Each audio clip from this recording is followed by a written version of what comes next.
الفكر يا إنسان لو أطلقته متأملا في قدرة الرحمن لخضعت إجلالا وتسبيحا له سبحانه رب عظيم الشان يعلو ولا يعلى وجل علوه وصفاته كملت بلا نقصان سلطانه باق ويبقى ملكه هذا ويفنى كل ذي سلطان في كل شيء قد تكامل صنعه ذا محكم التنزيل خير بيان قد عم أرجاء الفضاء بآيه انظر ترى ما لا يصفه لساني هذه السماء تزينت بكواكب لجمالها رفعت بلا أركان والريح تجري والسحاب بأمره يحيي بها ما مات من بلدان هذا ومن آياته تلك التي حملت بلا رجل ولا بهتان والكل جند للإله أما ترى جندا يقض مضاجع الطغيان وإذا السماء تشاققت من هول ما وعد الإله بآخر الأزمان والأرض غير الأرض هذا يومها وجبالها نسفت أمام عياني وتفجرت فيها البحار بأمره هذا ووصف الوعد بالقرآن والكل من بعد الممات مرادهم نحو الإله الواحد الديان في ذلك اليوم العظيم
Okay. All right. Do you see Photoshop? Yes. Yeah. Okay. And if those of you think this technical difficulty was planned and think I'm scamming you, go do it for yourself. Because you're going to find the exact same thing. I got nothing to hide here. This is live on the air, okay? I'm going to zoom in on the Earth in Photoshop. You see the Earth? Yep. Okay, I'm going to go to Image, Adjust, Levels, and I'm going to bring the levels over here. And I'm going to bring the levels up. Uh-oh. What is that? Oh, wow. Yeah, wow. Why is there a square box around the Earth allegedly taken from the scientists on the moon in Apollo 17? And people wonder why I don't trust NASA. That's why I don't trust NASA. I mean, they're always out there saying, you know, Rob, everybody's trying to show you stuff from space and you keep rejecting it. This is why I reject it. These guys are liars, you know? Then you got other pictures like this, the blue marble, right, that come out. Okay, well, there's a big problem with the blue marble, and I'm going to zoom in here and show you what the problem is.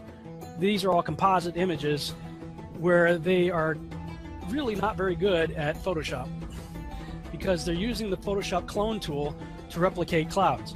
This cloud is a copy of this cloud. See the formations? They're identical. Identical formations, side by side. Wow. Right? These right here, side by side, side by side. See this kind of W-looking shape right here, replicated right here. This cloud is exactly the same as that cloud. You know, same clouds right there, and same thing on the other side of the world. They got the same thing going on. They got careless. Here, look, 1, 2, 3, 4, 5 of the same formations replicated right there. These two replicated, same exact formations right here. This right here is clone of that right there. I mean, really?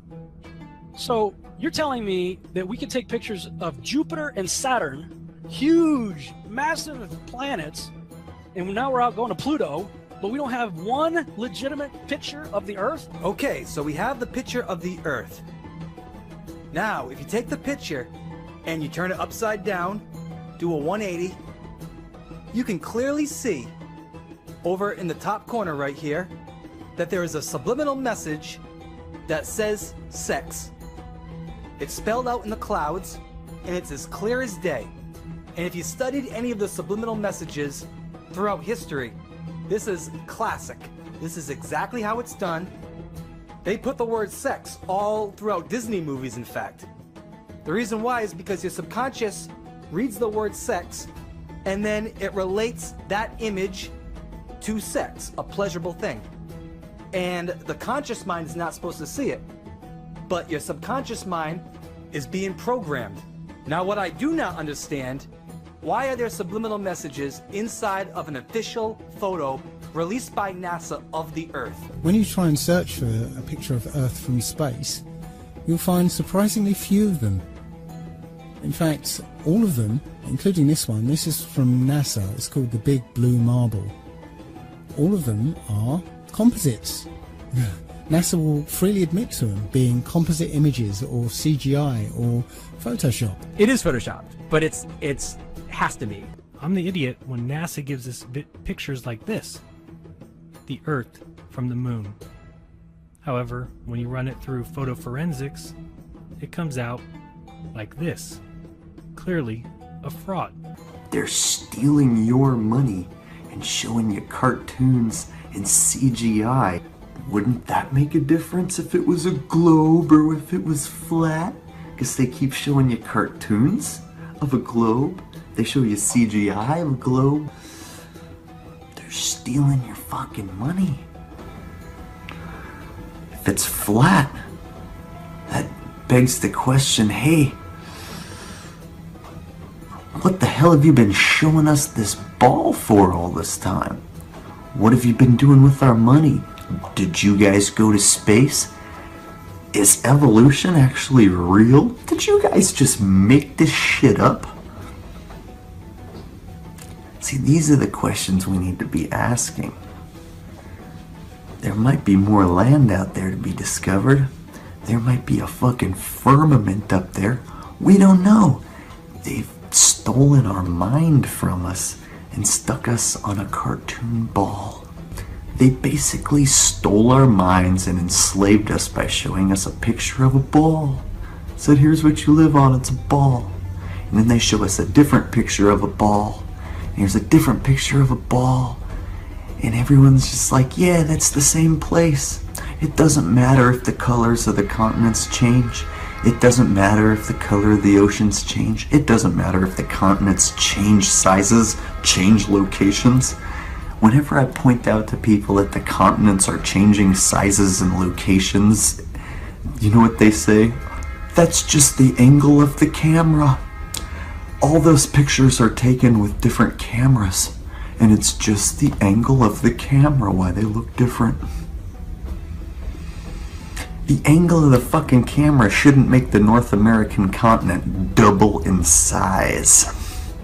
The angle of the camera shouldn't make the North American continent go from a green landscape to a fucking desert continent.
Well, that's a great question. The plan that NASA has is to build a rocket called SLS, which is a heavy lift rocket. It's something that is much bigger than what we have today, and it will be able to launch the Orion capsule with humans on board, as well as landers or other components to destinations beyond Earth orbit. Right now, we only can fly in Earth orbit. That's the farthest that we can go. And this new system that we're building is going to allow us to go beyond and hopefully take humans into the solar system to explore. So the moon, Mars, asteroids, there's a lot of destinations that we could go to, and we're building these building block components in order to allow us to do that eventually.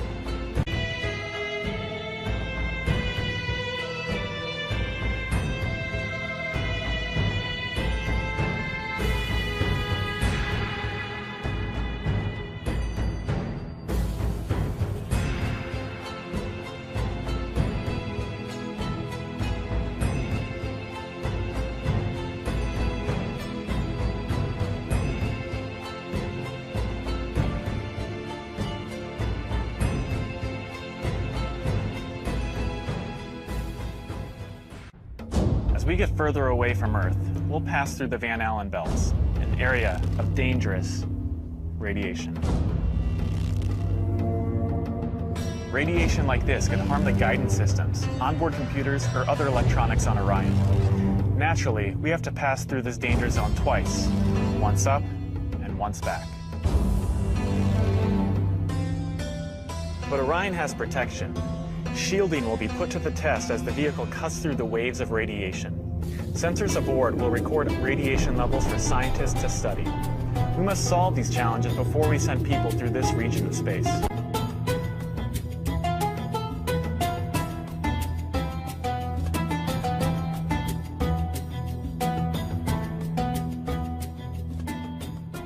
We have to introduce the concept of free fall. So let's use this model of the Earth. And let's enlist the help of a friend, Taxi. You might know her. Ladies and gentlemen, if you didn't figure out by now, I'm going to be the first man to actually tell you this, that teleportation is officially real. We are live in the ISS, and guess what? Teleportation is real. Let's go back and relook at that clip again. You see it now, watch. Oh, wait. See, this, ladies and gentlemen, should let you know that this is only done through the usage of chroma key. This is chroma key technology. This is green screen or blue screen technology.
And in school, I was just like you, probably all of you there.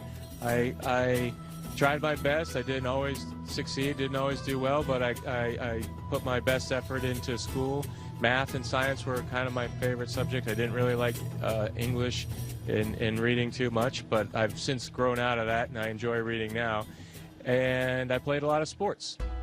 And all of that happened in a little town called York, Maine, across the United States from where we're talking to you right now.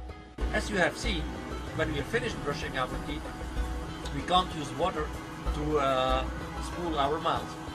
So we just get rid of the toothpaste in a small cup like this, which of course, after a while, we exchange. Spitting. That's going to be a problem. So we swallow our toothpaste, we swallow our toothpaste, we swallow our toothpaste, swallow our toothpaste.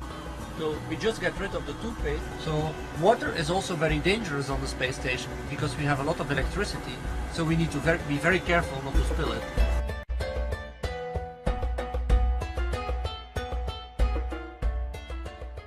I'm curious, because I know you have kids at home, how do you stay close to your kids? Oh, wow.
Cut these wires to pick this guy up here. Okay, that's it's a little bit more. So we can see your hand now. See if we can see your thumb. We can see your hand now? We can see your thumb?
This picture, this area was really important to the Apollo 11 mission. Can you tell me, talking about the Apollo 11 mission, can you tell me where this this set of craters is on the moon? Yeah, you know what I'm talking about. You telegraphed it. That wasn't the moon, that was Arizona. This was Arizona being blown up to look like the moon. Okay? You could go on Google Earth right now. Here's the location. Go find it. Here's a picture of Buzz Aldrin in front of a mountain, little hill behind him right there in Arizona. Oh, what do you know? The same mountain formation, and this is Buzz right here, supposedly on the moon.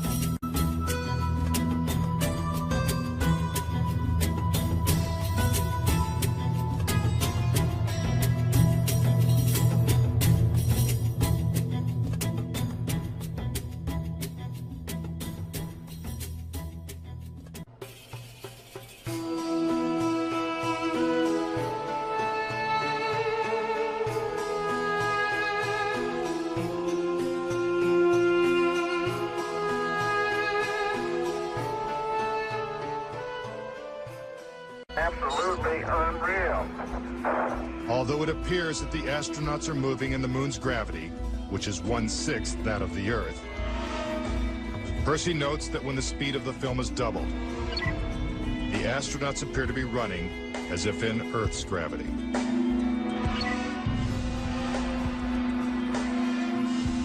Also, when the footage of the lunar rover is doubled in speed, it looks as if it's driving here on Earth.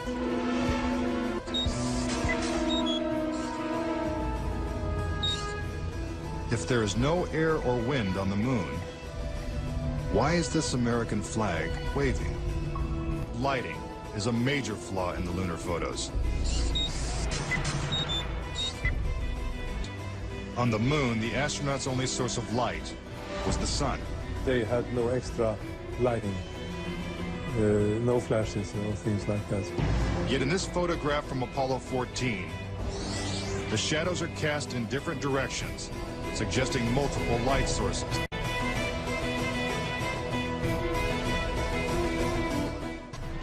Why do some of these images shot at different times and different places appear to have identical backgrounds?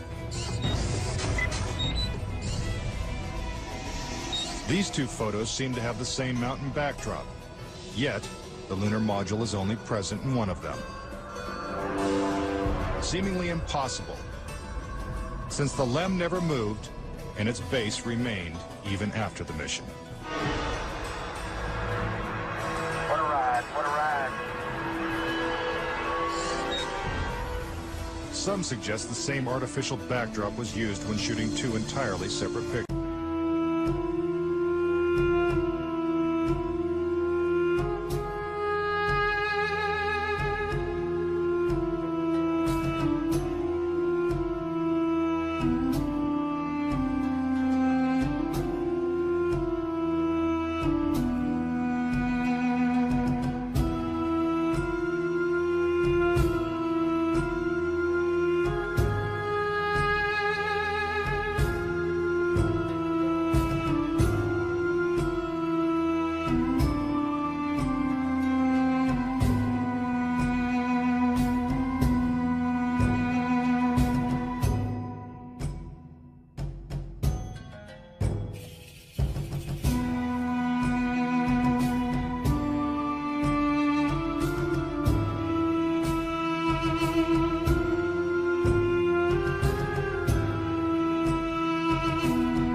So Earth, throughout its life, even when it formed, it was spinning, and it got a little wider at the equator than it does at the poles. So it's not actually a sphere, it's oblate, and officially it's an oblate spheroid.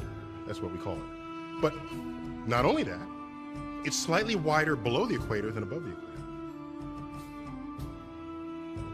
It's like pear-shaped. It's like pear-shaped. It's like pear-shaped.